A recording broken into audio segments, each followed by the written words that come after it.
Before movies sucked. Okay, not all movies these days are terrible, but a lot of them, especially those Hollywood blockbusters and franchises, really seem to suck hard balls lately. And one area where this is most prevalent is in adapted material. You see, not too long ago, filmmakers adapting source material from, say, a comic book or a popular novel would try to honor the source material, sticking to major plot points and casting actors who seemed to fit the look and personality of the characters as detailed in the source material. Perhaps the best example in recent history of such a loving and conscientious adaptation would be Peter Jackson's brilliant Lord of the Rings trilogy. But in recent years, attitudes towards source material seem to have shifted from something to be honored to something that needs changing. Popular characters and entertaining stories became platforms upon which committees from various somewhat creative, corporate, and conceited influencers would all gather to fight to cram in their own moment of cinematic brilliance, whether it had anything to do with the actual story or not, much like Peter Jackson's bloated and burdensome Hobbit trilogy.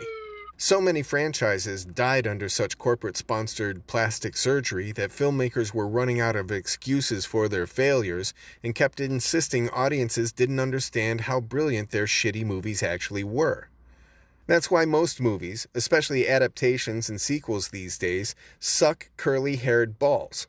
They're terrible because the filmmakers seem to think they can do better than the source material and that the fans who ultimately buy the tickets are stupid. So, the first movie in this series, Before Movies Sucked, is a movie that could never get made today, even though it checks so many boxes Hollywood seems to look for these days. It features a strong female lead, a single mom who rises to be a political figure with a following and influence. This was before the days of the internet, so she was genuinely a big deal.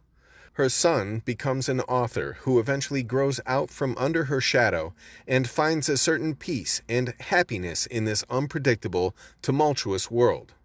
The movie is called The World According to Garp. It was adapted from the book by John Irving, and if you think the movie is a bit twisted and weird, you really need to read the book. The screenplay adaptation was done by Steve Tessich, directed by George Roy Hill, and came out in 1982. It features Robin Williams in his first attempt at a dramatic role, and this was the first movie Glenn Close ever appeared in.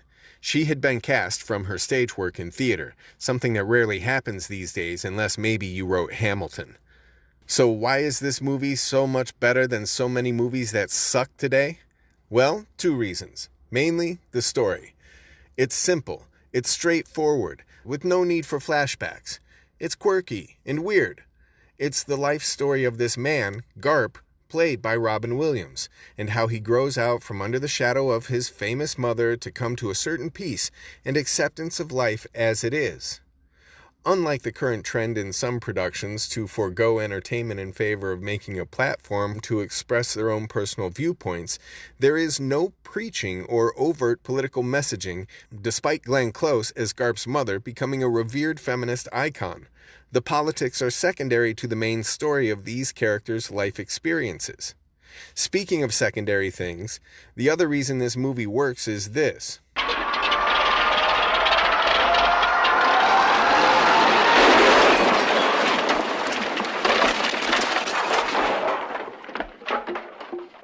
That's a real plane, flown by a real pilot into a real house. No CGI, no pointless quick cutting.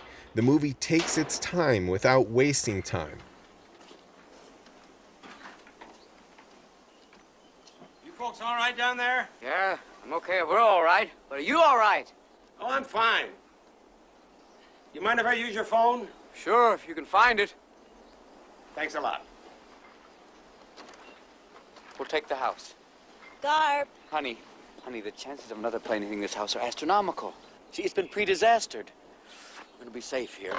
We're allowed to get to know our characters and understand why they do what they do, even if it seems strange or unusual or something we would never do ourselves.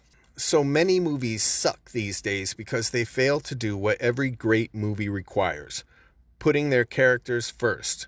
And The World According to Garp is a perfect example of this. This is The story of a man's life, from beginning to end, and all of the crazy things that happen in between. It's definitely worth a look, and it's definitely worth your time. If you don't want to buy your own copies, you can find this movie for free online. Or better yet, you can get copies from the library. Membership at your local library is free, and you can rent the book and DVD from them for free as well.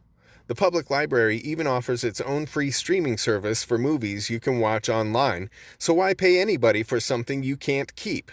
The World According to Garp was released in 1982 and remains as relevant today as it was back then, before movies sucked. Check it out. Give it an honest chance. Let me know what you think. No matter what you do, I hope you're having fun. There's more to come, so thanks and enjoy.